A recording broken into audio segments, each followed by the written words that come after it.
നിത്യസ്തുതിക്ക് യോഗ്യമായ പരിശുദ്ധ പരമദിവ്യകാരുണ്യ ഈശോയ്ക്ക് നേരവും ആരാധനയും സ്തുതിയും പുകഴ്ചയും ഉണ്ടായിരിക്കട്ടെ.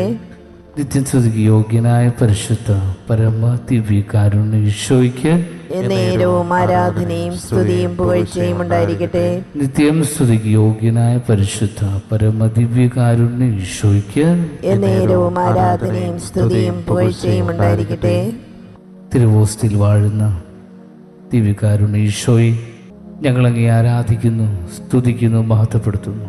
അങ്ങ് ഞങ്ങൾക്ക് നൽകിയ ആ വലിയ സ്നേഹത്തെ ഓർത്ത്, അങ്ങയുടെ ആ ത്യാഗത്തെ ഓർത്ത്, ആ ഞങ്ങളുടെ സ്നേഹത്തെ പ്രതി അങ്ങ് സഹിച്ച ഓരോ പീഡകളെയും ഓരോ സഹനങ്ങളെയും ഞങ്ങൾ ധ്യാനിക്കുന്ന ഈ നിമിഷം അവിടുത്തെ കരുണയുടെ ആസ്തിയിലോട്ട്, കരുണയുടെ അനുഭവത്തിലോട്ട് കടന്നു വരുവാൻ ബലഹീനരായ ഞങ്ങളെ ഓരോരുത്തരെയും അങ്ങ് കടാക്ഷിക്കണമെന്ന് ഞങ്ങൾ പ്രാർത്ഥിക്കുന്നു. എത്ര നന്ദി പറഞ്ഞാലും അതിന് പകരമാവില്ലെന്ന് ഞങ്ങൾക്കറിയാം. എത്ര തുള്ള ആലപിച്ചാലും എത്ര ആരാധിച്ചാലും അതൊന്നും അങ്ങ് ഞങ്ങൾക്ക് കാണിച്ച, ഞങ്ങൾക്ക് വേണ്ടി അർപ്പിച്ച അങ്ങയുടെ ജീവിതത്തിന് തുല്യമാവില്ല എന്ന് ഞങ്ങൾക്കറിയാം. എങ്കിലും കർത്താവേ, ദിവ്യകാരുണ്യ ഈശോയെ, ബലഹീനരായ ഞങ്ങളുടെ ബലഹീനതകളിൽ നിന്ന്, ഞങ്ങളുടെ കുറവുകളിൽ നിന്നുകൊണ്ട്, ഞങ്ങളുടെ നിസ്സഹായ അവസ്ഥയിൽ നിന്നുകൊണ്ട്, ഞങ്ങളുടെ പാപാവസ്ഥയിൽ നിന്നുകൊണ്ട് ഞങ്ങളെ കൊണ്ട് സാധിക്കുന്ന രീതിയിൽ പരമാവധി ഞങ്ങൾ അങ്ങേക്ക് സമർപ്പിക്കുകയും അങ്ങയുടെ കാരുണ്യത്തിനു വേണ്ടി പ്രാർത്ഥിക്കുകയും ചെയ്യുന്നു. സങ്കീർത്തകനോടൊത്ത് നമുക്ക് പ്രാർത്ഥിക്കാം. കർത്താവേ, അഗാധത്തിൽ നിന്ന് ഞാൻ അങ്ങേ വിളിച്ചപേക്ഷിക്കുന്നു. കർത്താവേ, എൻ്റെ പ്രാർത്ഥന കേൾക്കണമേ, ചെവി ചായച്ച് എൻ്റെ യാചനകളുടെ സ്വരം ശ്രവിക്കണം. കർത്താവേ, അങ്ങ് പാപങ്ങളുടെ കണക്ക് വെച്ചാൽ ആർക്ക് നിലനിൽക്കാനാവും? എന്നാൽ അങ്ങ് പാപം പൊറുക്കുന്നവനാണ്. അതുകൊണ്ട് ഞങ്ങൾ അങ്ങയുടെ മുമ്പിൽ ഭയഭക്തിയോടെ നിൽക്കുന്നു. ഞാൻ കാത്തിരിക്കുന്ന എൻ്റെ ആത്മാവ് കർത്താവിനെ കാത്തിരിക്കുന്നു. അവിടുത്തെ വാഗ്ദാനത്തിൽ ഞാൻ പ്രത്യാശ അർപ്പിക്കുന്നു. പ്രഭാതത്തിനു വേണ്ടി കാത്തിരിക്കുന്ന കാവൽക്കാരെക്കാൾ ആകാംക്ഷയോടെ ഞാൻ കർത്താവിനെ കാത്തിരിക്കുന്നു. പ്രഭാതത്തിനു വേണ്ടി കാത്തിരിക്കുന്ന കാവൽക്കാരെക്കാൾ ആകാംക്ഷയോടെ ഇസ്രായേൽ കർത്താവിനെ കാത്തിരിക്കുന്നു. എന്തെന്നാൽ കർത്താവ് കാരുണ്യവാനാണ്. അവിടുന്ന് ഉദാരമായി രക്ഷ നൽകുന്നു. ഇസ്രായേലിനെ അവൻ്റെ അകൃത്യങ്ങളിൽ നിന്ന് അവിടുന്ന് മോചിപ്പിക്കുന്നു. കർത്താവേ, അങ്ങയുടെ സ്നേഹം അനുഭവിച്ചുകൊണ്ട്, അങ്ങയുടെ കാരുണ്യം അനുഭവിച്ചുകൊണ്ട് ഞങ്ങളായിരിക്കുന്ന ഈ കരുണയുടെ നിമിഷത്തിൽ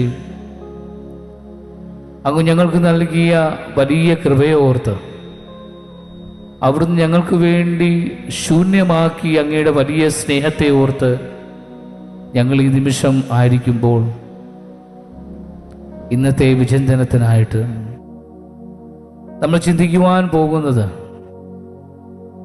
കർത്താവായ ഈശോ മിശിഹ നമ്മുടെ ഇടയിൽ പ്രവർത്തിച്ച അത്ഭുതങ്ങളെയും അടയാളങ്ങളെയും പറ്റിയാണ്. ഈശോയുടെ അത്ഭുതങ്ങളെയും അടയാളങ്ങളെയും കുറിച്ച് നമ്മൾ ധ്യാനിക്കുമ്പോൾ ഒരുപക്ഷെ നമ്മുടെ മനസ്സിൽ കടന്നു വരുന്നത് വലിയ ശക്തിയുടെ പ്രദർശനമായിരിക്കാം. ഈശോയുടെ മഹാശക്തിയുടെ പ്രകടനവും പ്രദർശനവുമായിരിക്കാം നമ്മൾ കർത്താവായ ഈശോയുടെ അത്ഭുതങ്ങളെയും അടയാളങ്ങളെയും രോഗസൗഖ്യങ്ങളെയും കുറിച്ച് നമ്മൾ ധ്യാനിക്കുമ്പോൾ ഏറ്റവും ആദ്യമേ നമ്മുടെ മനസ്സിൽ കടന്നു വരുന്നത്. എന്നാൽ അതിനേക്കാൾ അധികമായിട്ട് നമ്മൾ വചനങ്ങളിലൂടെ കടന്നു പോകുമ്പോൾ അത്ഭുതങ്ങളുടെയും അടയാളങ്ങളുടെയും രോഗസൗഖ്യങ്ങളുടെയൊക്കെ ആധാരം എന്ന് പറയുന്നത് ഈശോയ്ക്ക് മനുഷ്യരോടുള്ള സ്നേഹമാണ്. ഈശോയ്ക്ക് മനുഷ്യരോട് തോന്നിയ സഹാനുഭൂതിയും അനുകമ്പയും സ്നേഹവുമാണ് അത്ഭുതമായിട്ട്, രോഗസൗഖ്യമായിട്ട്, അടയാളമായിട്ട് പുറത്തു വന്നത്. യോഹന്നാന്റെ സുവിശേഷം 6-ാം അധ്യായം 2-ാം തിരുവചനം നമ്മൾ വായിക്കുന്നു. വലിയൊരു ജനക്കൂട്ടം അവനെ അനുഗമിച്ചു. കാരണം രോഗികളിൽ അവൻ പ്രവർത്തിച്ച അടയാളങ്ങൾ അവർ കണ്ടിരുന്നു. എന്തുകൊണ്ടാണ് കർത്താവ് അടയാളങ്ങൾ പ്രവർത്തിച്ചതെന്ന് നമ്മൾ മത്തായിയുടെ സുവിശേഷം 14-ാം അധ്യായം അതിൻ്റെ 14-ാം തിരുവചനത്തിൽ നമ്മൾ വായിക്കുന്നു. 5 അപ്പം 5000 പേർക്ക് കർത്താവ് നൽകുന്നതിന് മുമ്പ് അവർ കരക്കിറങ്ങിയപ്പോൾ വലിയൊരു ജനക്കൂട്ടത്തെ കണ്ടു. അവരുടെ മേൽ അവന് അനുകമ്പ തോന്നി. അവരുടെ മേൽ അവന് അനുകമ്പ തോന്നിയത് കൊണ്ട് ഈശോ ആ അനുകമ്പയുടെ പുറത്ത് അവരോടുള്ള സ്നേഹത്തെ പ്രതി 5 അപ്പം 5000 പേർക്ക് വേണ്ടി വിധിച്ചു കൊടുത്ത് അവരുടെ ആ വേദന, വിശപ്പ് മാറ്റുന്നതായിട്ട് നമ്മൾ കാണാം. വീണ്ടും 2-ാമത് മത്തായിയുടെ സുവിശേഷം 15-ന്റെ 32-ാം അധ്യായം 2-ാം തിരുവചനം നമ്മൾ വായിക്കുന്നത്. 2-ാമതും അപ്പം വർദ്ധിപ്പിച്ചപ്പോൾ യേശു ശിഷ്യന്മാരെ വിളിച്ചു പറഞ്ഞ് ഇപ്രകാരം പറയുന്നു: ഈ ജനക്കൂട്ടത്തോട് എനിക്ക് അനുകമ്പ തോന്നുന്നു.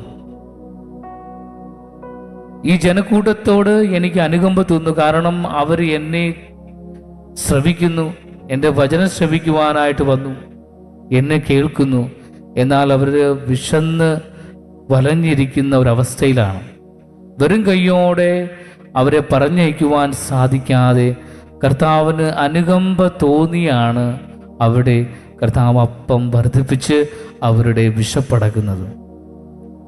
അതുപോലെ തന്നെ നമ്മൾ വീണ്ടും വായിക്കുന്ന ഒരു പ്രസിദ്ധമായിട്ടുള്ള കർത്താവിൻ്റെ വചനമാണ് യോഹന്നാൻ്റെ സുവിശേഷം 8-ാം അധ്യായം 11-ാമത്തെ തിരുവചനത്തിൽ കർത്താവ് പാപിനിയായ സ്ത്രീയുമായിട്ട് നടക്കുന്ന സംഭാഷണത്തിൽ പിടിക്കപ്പെട്ട സ്ത്രീയെ, പാപത്തിൽ പിടിക്കപ്പെട്ട സ്ത്രീയെ കല്ലെറിയുവാനായിട്ട് ഒരു ജനക്കൂട്ടം വന്ന് കൊടുക്കുമ്പോൾ, കല്ലെറിയുവാനായിട്ട് നിൽക്കുമ്പോൾ ഈശോ അവളോട് ചോദിക്കുന്നു, ആരും നിന്നെ വിധിച്ചില്ലേ, കല്ലെറിഞ്ഞില്ലേ? ഇല്ല എന്ന് പാപിനിയ സ്ത്രീ പറയുമ്പോൾ യേശു പറയുകയാണ്, ഞാനും നിന്നെ വിധിക്കുന്നില്ല, പോയിക്കൊള്ളുക, വീണ്ടും പാപം ചെയ്യാതിരിക്കുക. ഒരു സ്നേഹത്തിൻ്റെ, കരുണയുടെ ഒരു പ്രകടനമാണ്.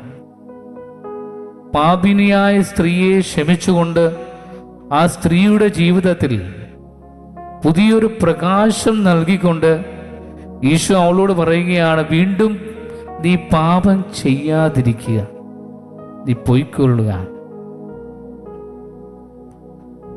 അതുപോലെ തന്നെ നമ്മളെ വചനങ്ങളിലെല്ലാം ഉടനീളം കാണുന്ന ഒരു കാര്യമാണ്, കർത്താവിന് ജനങ്ങളോട് അനുകമ്പ തോന്നി.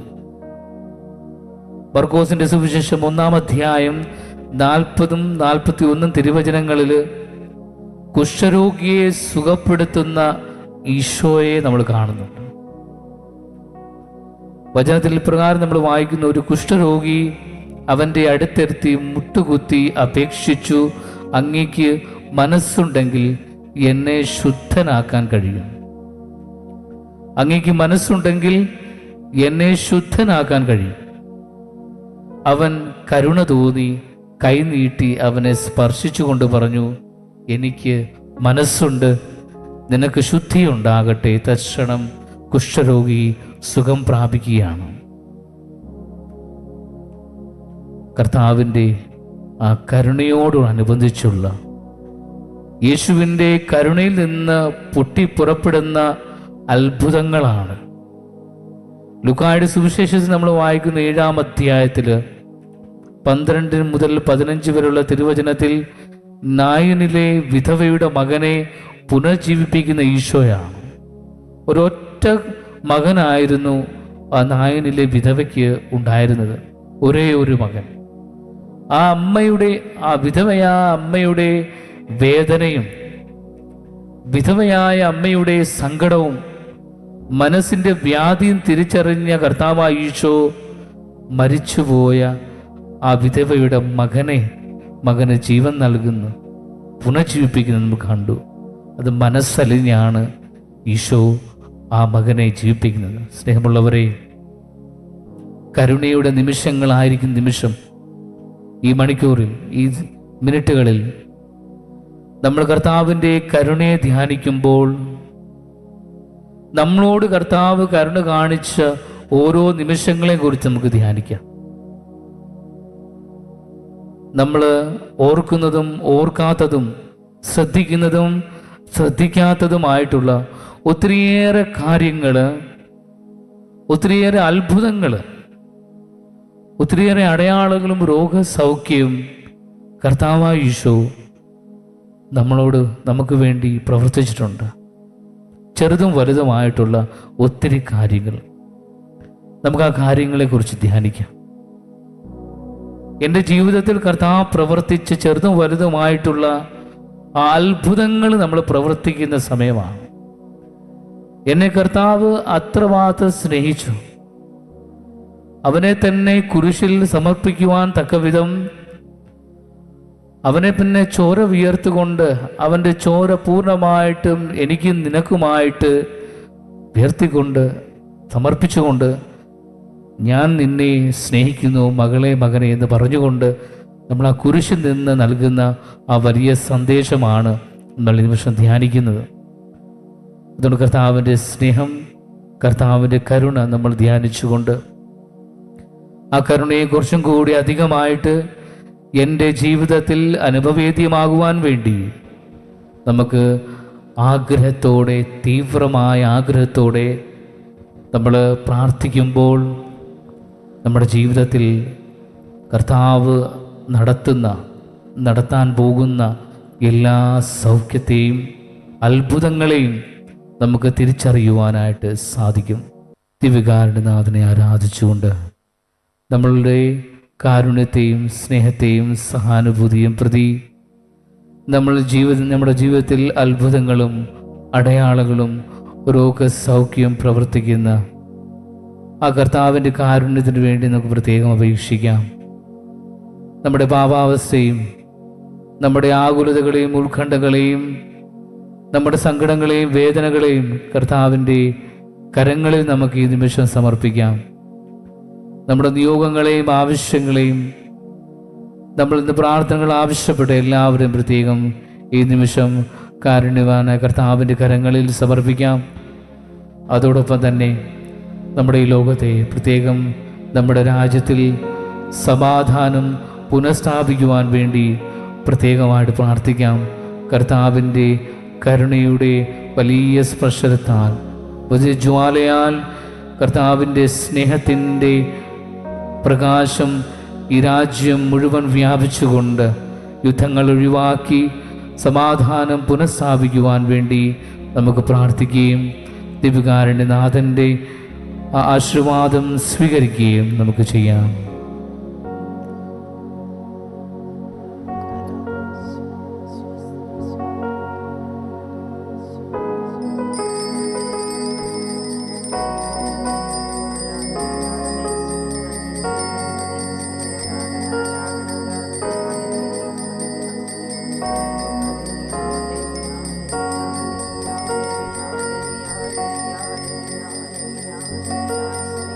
പരിശുദ്ധ പരമമാം ദിവ്യകാരുണ്യമേ, എന്നുമെന്നും അങ്ങേക്കാരാധന. പരിശുദ്ധ പരമമാം ദിവ്യകാരുണ്യമേ, എന്നുമെന്നും അങ്ങേക്കാരാധന. പരിശുദ്ധ പരമമാം ദിവ്യകാരുണ്യമേ, എന്നുമെന്നും അങ്ങേക്കാരാധന.